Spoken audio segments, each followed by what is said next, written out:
Hey guys, welcome back to my channel. So today I wanted to discuss a couple more techniques when it comes to doing our curly hair. Last week I did, in our Curly Hair 101 series, I did a couple demos of wet plopping, dry plopping, and how to wear your hair in a pineapple for when you're sleeping. Today at the end of this video, I'm going to be demoing using hair clips to achieve some volume on our roots and what's called the rake and shake method. I also actually do a little bit of dry plopping also in this video because my son was a little needy, so I didn't have a lot of time. Actually wet plopping too, and I had to stop a lot in between, so actually it worked out. So I just kind of want to discuss those techniques quickly before I get into the demo. So I picked up these hair clips at Marshall's for like $5, and I like these a lot because they are so sturdy and they're metal and they're so long. So what you'll see me do in the demo is after my hair is totally wet, I take it out of a wet plop and then I apply my product using the rake and shake method, which I'll get into in a moment. After that's done, I decided to wet plop my hair for about 15 minutes. Because my hair is getting longer, I'm losing some curl and it's getting kind of wavier and I'm losing volume. So I thought I would, because I needed to do other things around the house and do stuff with my son, that I could plop my hair for about, in the video I think it says 15 minutes, it ended up being about 20, to help kind of air dry my hair a little bit with my curls kind of up, which actually seemed to help quite a bit. After I take my hair down from the dry plop, I mess around with them throughout the drying process. These are curved a little bit, so sometimes they'll tend to stay upright like this, but because they're flatter, sometimes they'll fall down. You can pick up any type of hair clips at Sally's. I know Deva Curl has some like special ones. And what somebody that did my hair once did was those regular, like they're thinner than these ones, metal ones, like the duckbill looking ones, and she bent them so that way, or she bent one side of them, so that way they stayed up very well. So there's 5 or 6 in this pack. I use about 3 in the top, and then I try to lift up my roots in the back. In the demo, you'll see me kind of mess around with the clips because they don't stay like wonderfully, but they end up doing a pretty good job. As you can see, I've got some good lift up here and up there, and I really didn't have to diffuse my hair upside down as much as I normally have to, which is nice. So before we get into the demo, I'll first tell you the products that I use, as I don't show me shampooing or my hair, as I use the InnerSense hydrating cream hair bath. It was wash day, and then I did finish up with their hydrating cream conditioner. I detangled, and then soaking wet, I ended up having to do some more stuff around the house, so I had to wet plop for a little while. And then I decided I was going to do the rake and shake method, and I ended up went with what my go-to is the Cheeky Curls Lemon Drop Curl Custard. I have a much larger tube, but my dog ate into it, so I had to put it in like a separate container. So what the rake and shake method is it was made up by whoever's behind Ouidad, and Ouidad is a company that has curly hair products, and I believe just regular hair products too, and you can find them at Ulta and online. I have never personally used any Ouidad products, but they are responsible for the rake and shake method, which is a popular method. So one of the method to apply products is the praying hands method, which you've seen in some of my other videos, which is just putting the products together and using your hands in the praying hands way and sliding your hands through to distribute the product that way. Like I said earlier, I'm losing a lot of curl, and which is why I decided to dry plop. But another thing that I thought would be helpful is if I did the rake and shake method. I first originally thought that I would come out with looser and like longer waves, more so than I've been getting because of the length. But I actually ended up with some really good curls. We'll get into some pros and cons here. As you can see, this is a little crazy. So what the rake and shake method is when your hair is totally wet, you take the product and you apply it. I ended up using these same clips and clipped my hair up in different sections. So I clipped my hair up here, and I started with the back, and then I slowly went to each section, and you'll see that in the demo. And what you do is you take one section, it's soaking wet. Some people do use a wide tooth comb. I used my fingers, and you take the product in your hands and you rake the product through your hair. When you get your hands through the end of your hair, you shake it like this. And what that's supposed to do is to reclump your curls kind of together, your hair together, so they're not stringy. And then the raking method is getting a lot of the product in your hair. This called for a lot more product for me, and I think if I did it again, I ended up with some really wonderful curls behind that were really soft on the bottom, and I could tell because I know what the difference was from the top is because I was clumping a lot more bigger sections with my hair, where once it started to get to the sides and the top, the sections I was clumping with a lot of product was a lot smaller. So it took, and you'll see in the video, it took me a lot longer to scrunch out the crunch. I needed a lot more product for this method, and I even kept my diffuser on as I was scrunching it out. And I finished it probably 15-20 minutes ago, and my hair is totally dry, and I do have some really great volume and a lot of great curl.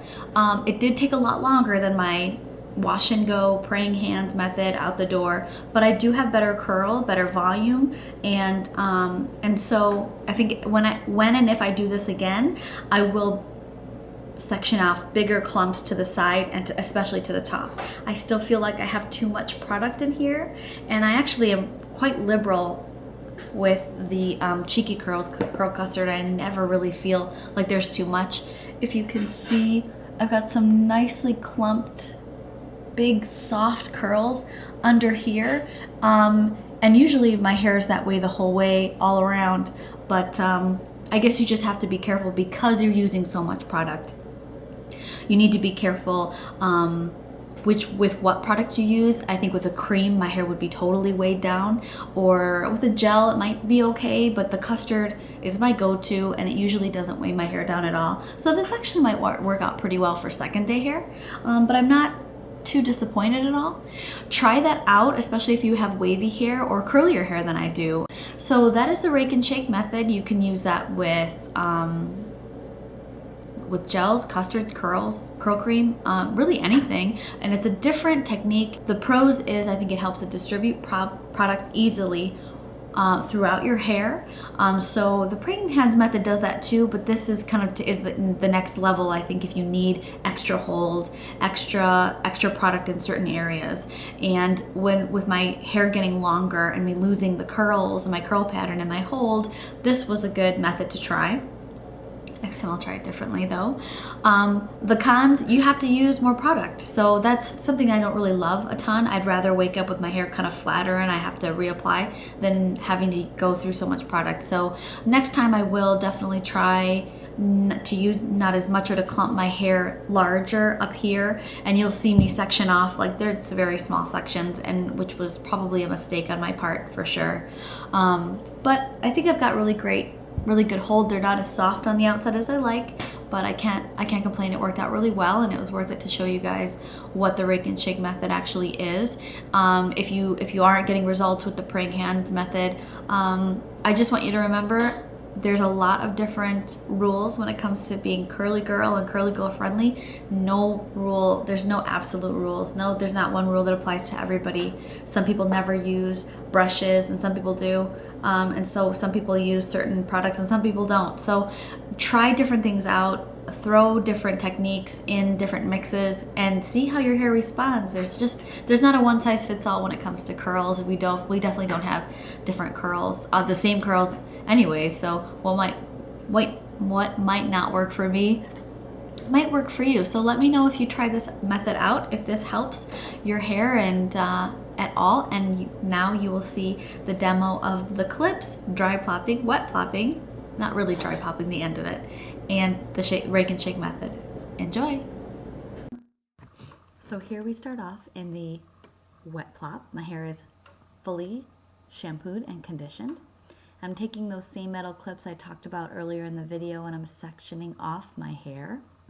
For the product that I'm going to be using, I'm using the Cheeky Curls Lemon Curl Custard.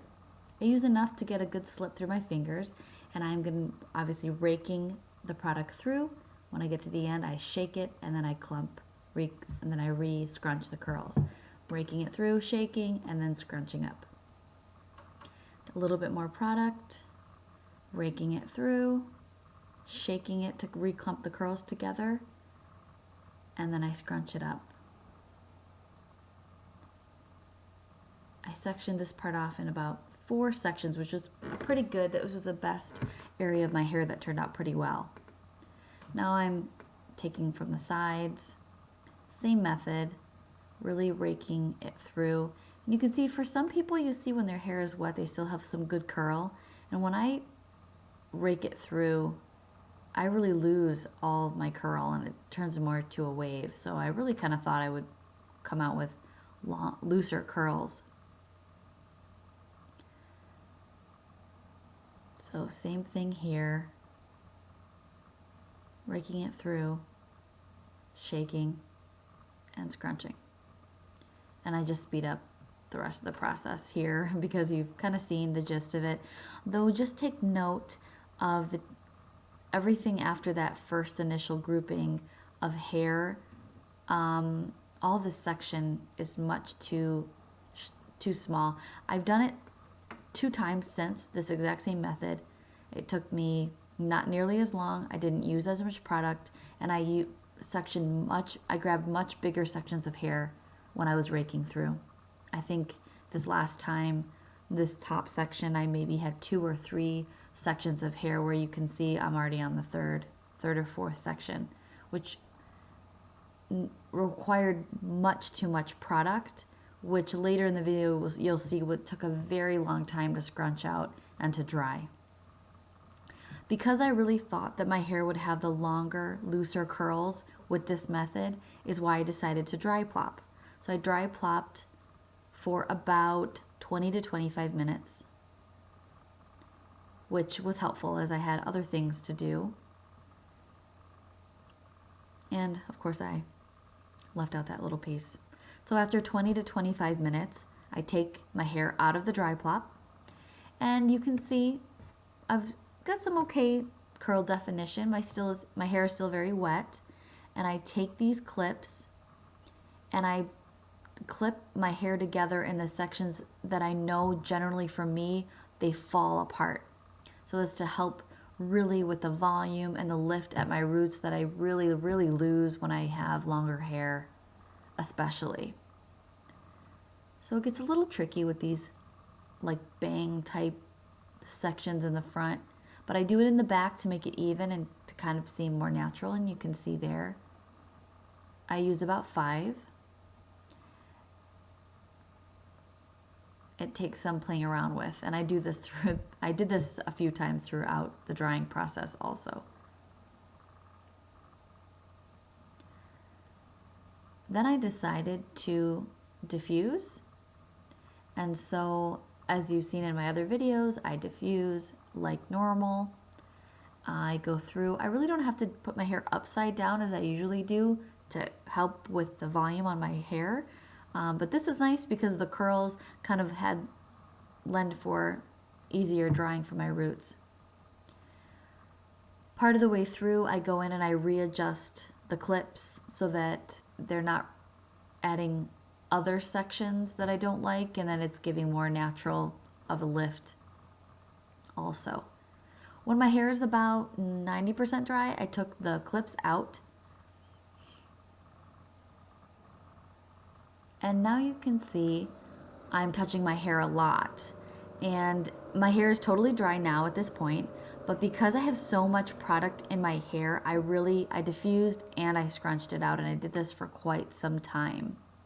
The second time I did this, I did not need to do this for nearly as long as I had a lot less product,